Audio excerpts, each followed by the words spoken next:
எரேமியா அதிகாரம் 1. எரேமியாவின் அழைப்பு. பென்யமின் நாட்டின் அனதோத்து என்னும் ஊரிலிருந்த குருக்களுள் ஒருவரான இலிக்கியாவின் மகன் எரேமியாவின் சொற்கள். ஆமோனின் மகனும் யூதாவின் அரசருமான யோசியாவின் காலத்தில் அவரது ஆட்சியின் 13ஆம் ஆண்டில் ஆண்டவரின் வாக்கு எரேமியாவுக்கு அருளப்பட்டது.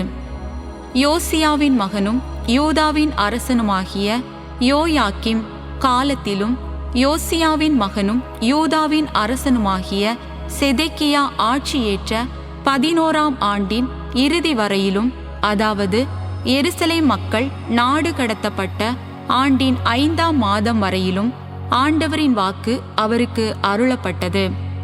எனக்கு அருளப்பட்ட ஆண்டவரின் வாக்கு: தாய் வயிற்றில் உன்னை நான் உருவாக்கும் முன்பே உன்னை நான் அறிந்திருந்தேன். நீ பிறக்கும் முன்பே உன்னை நான் திருநிலைப்படுத்தினேன்.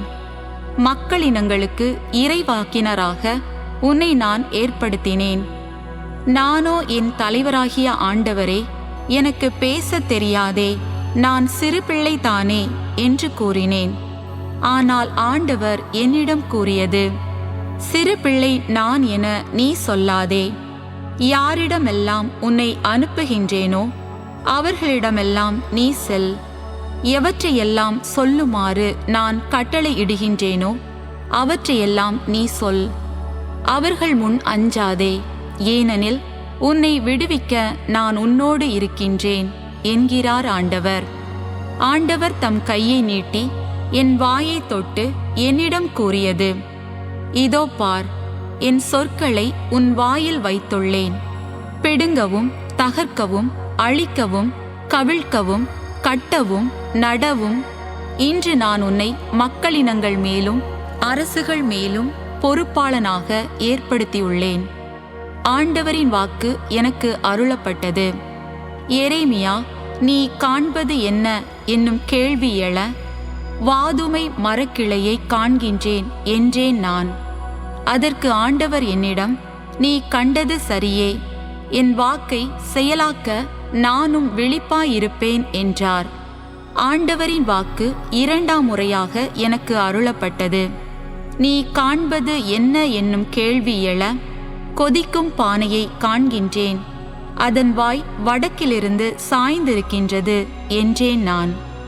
ஆண்டவர் என்னிடம் கூறியது: நாட்டில் குடியிருப்போர் அனைவர் மீதும் வடக்கிலிருந்தே தீமை பாய்ந்து வரும். இதோ, வடக்கிலுள்ள அரச குடும்பத்தார் அனைவரையும் நான் அழைக்கின்றேன் என்கிறார் ஆண்டவர். அவர்கள் வந்து ஒவ்வொருவரும் எருசலேமின் வாயில்களிலும் அதன் சுற்று சுவர்கள் எதிரிலும் யூதாவின் நகர்களுக்கு எதிரிலும் தத்தம் அரியணையை அமைப்பர். என் மக்களின் அனைத்து தீய செயல்களுக்காக அவர்களுக்கு எதிராக தீர்ப்பு கூறப் போகின்றேன். அவர்கள் என்னை புறக்கணித்தார்கள், வேற்று தெய்வங்களுக்கு தூபம் காட்டினார்கள், தங்கள் கை வேலைப்பாடுகளை வழிபட்டார்கள். நீயோ உன் இடையை வரிந்து கட்டிக்கொள். புறப்படு, நான் கட்டளையிடும் அனைத்தையும் அவர்களிடம் சொல். அவர்கள் முன் கலக்கமுறாதே, இல்லையேல் அவர்கள் முன் நான் உன்னை கலக்கமுற செய்வேன். இதோ, இன்று நான் உன்னை நாடு முழுவதற்கும், அதாவது யூதாவின் அரசர்களுக்கும் அதன் தலைவர்களுக்கும் அதன் குருக்களுக்கும் நாட்டின் மக்களுக்கும் எதிராக அரண்சோல் நகராகவும் இரும்பு தூணாகவும் வெண்கல சுவராகவும் ஆக்கியுள்ளேன். அவர்கள் உனக்கு எதிராக போராடுவார்கள், எனினும் உன்மேல் வெற்றி கொள்ள அவர்களால் இயலாது. ஏனெனில் உன்னை விடுவிக்க நான் உன்னோடு இருக்கின்றேன் என்கிறார் ஆண்டவர்.